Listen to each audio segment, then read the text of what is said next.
What leash training really is actually leash explaining, because we want to know what our dogs are actually thinking about the leash.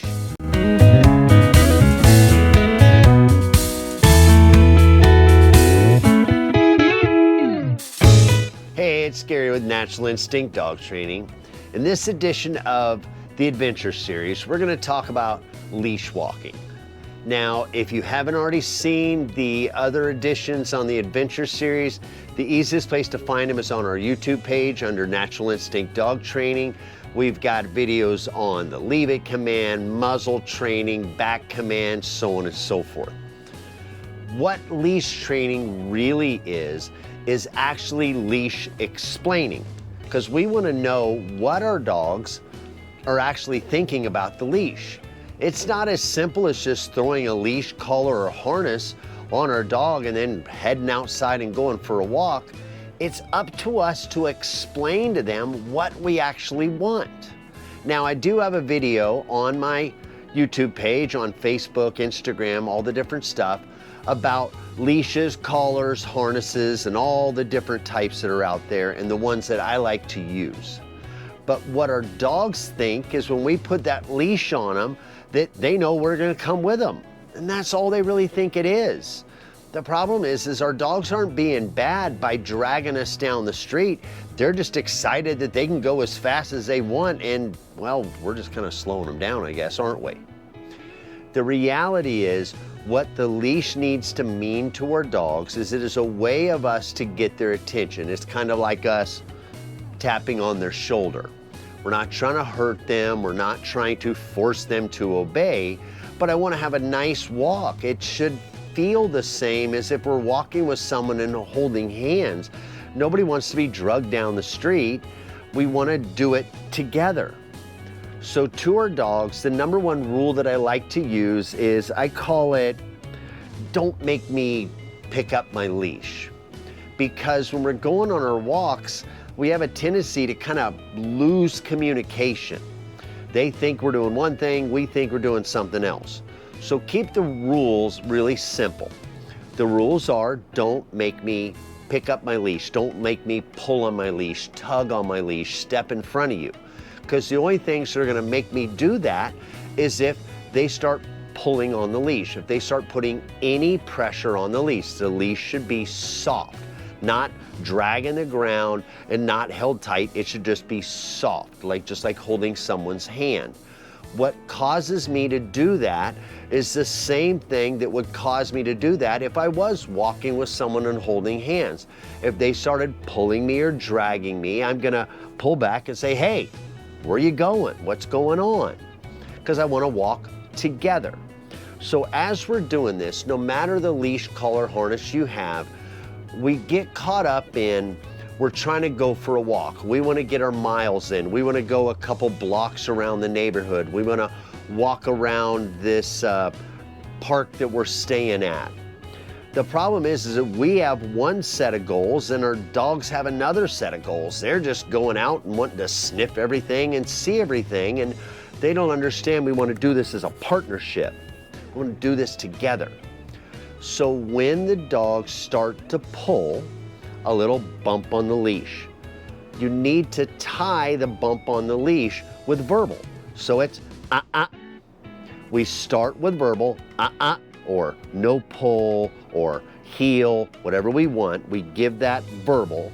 We support with physical, which is the leash. So I'm gonna They don't listen, They don't listen. I'm gonna step more towards the front of them. Gives me a little bit better footing, and also just trying to get their attention. The second they stop at any of those levels and look to us, good dog, give them a treat.